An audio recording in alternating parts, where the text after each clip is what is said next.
Laig-anT Let's Plays.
Murdered.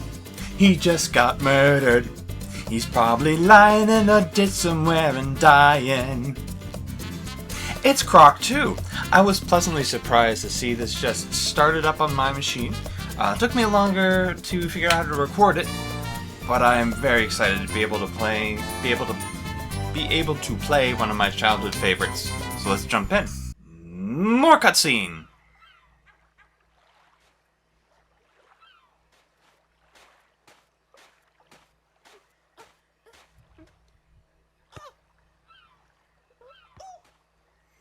This is too cute for its own good.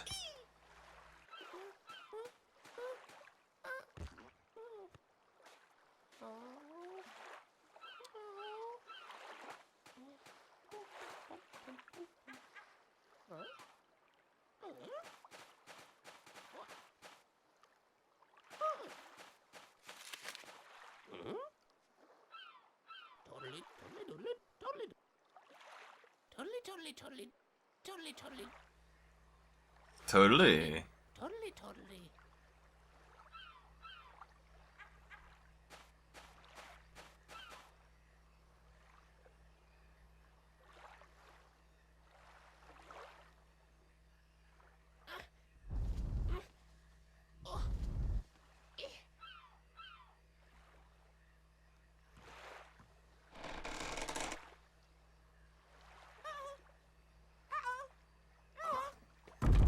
Physics!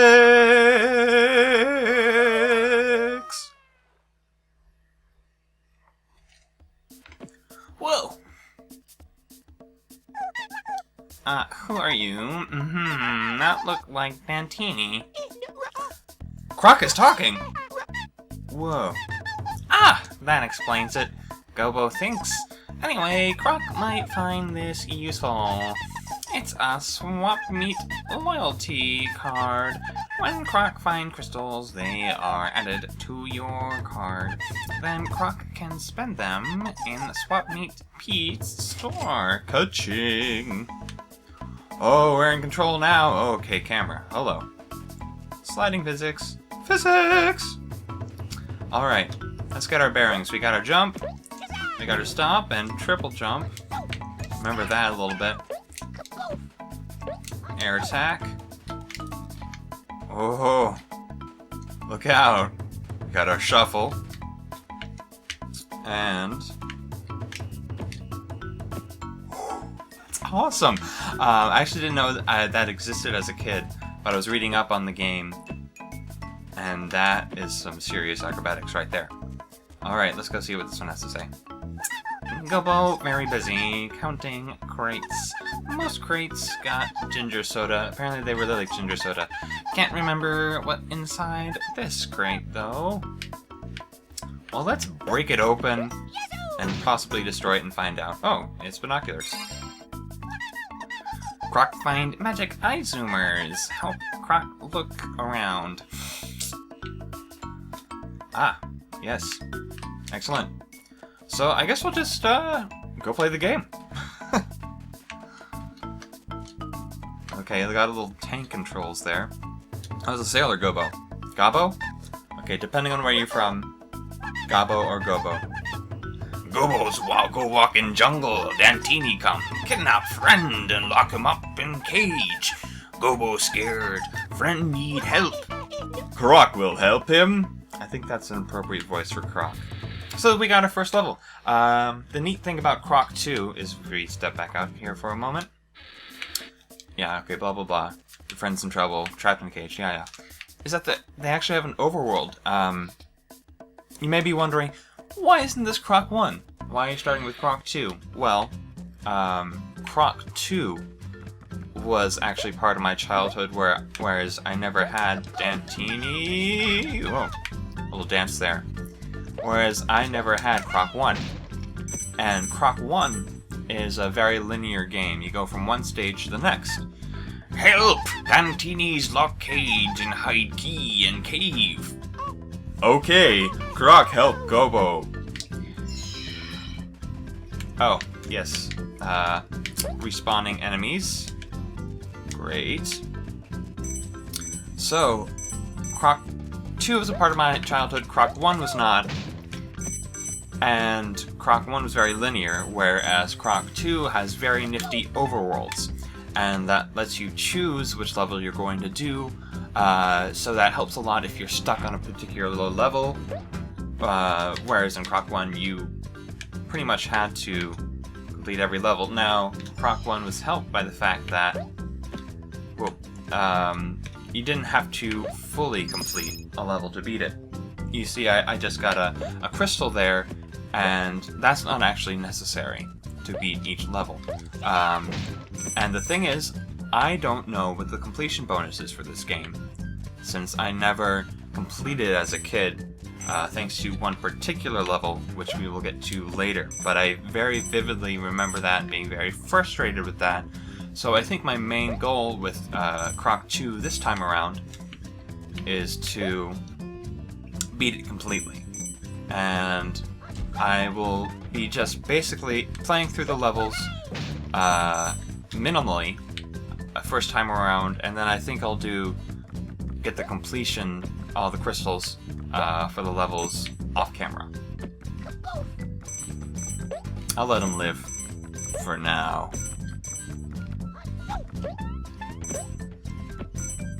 It's a little disturbing. Ow! Oh, spikes don't kill me. That's great. It's a little disturbing that they kind of just drifting into nothingness. I believe these are checkpoints, but I could be wrong.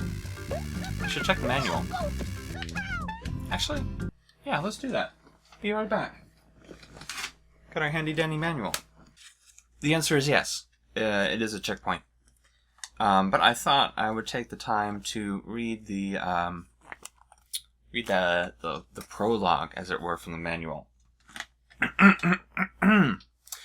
Previously, a baby crocodile was found by the friendly Gobos, cute little furballs who inhabit the Gobo Islands. Rufus, the king of the Gobos, adopted the foundling, and with the help of the rest of the tribe raised him, teaching him the way of the Gobos. All was well until one day, the evil magician Baron Dante arrived in the valley where the Gobos lived. Dante was a miserable magician who took great pleasure in inflicting pain and suffering on others. Sickened by the happy Gobos, he and his rampaging Dantinis swept across into the Gobo Valley, capturing the Gobos. King Rufus was taken by Dante himself and kept in a cage and tied inside his Tower of Terror. Croc managed to avoid capture but was left all alone. He knew he had to try to help the Gobos any way he could, and that he must save the king from Dante. After many adventures, Croc succeeded in freeing the Gobos, defeating the Baron, saving King Rufus. Everything was back to normal in Gobo Valley, and young Croc was everyone's hero. And then you get the cutscene that ties you up, brings you up to speed. Okay. Great. let's continue.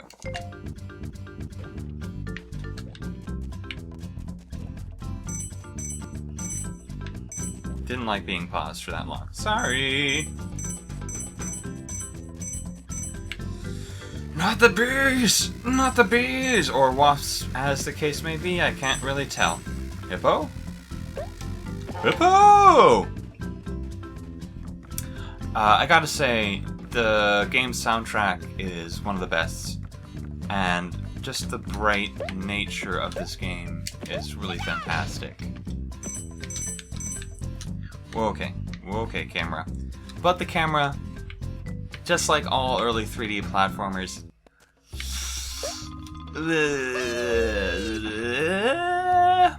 okay, so here's the problem, and here's why I'm going to need to do some off-screen completion, is that these symbols are going to let me, it's like I can just get it now. Nope. Allow me to get crystals. And there are 5 crystals each level. It's collectathon, a very old school style.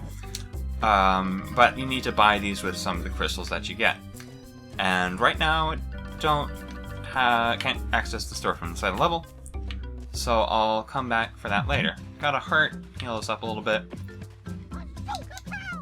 And okay, hello. Alright. Thank you. Use the door Croc came through to return to village. Yippee. So, I think with the first level beaten, I'll see you guys for more Croc 2. Thank you, Croc. No problem.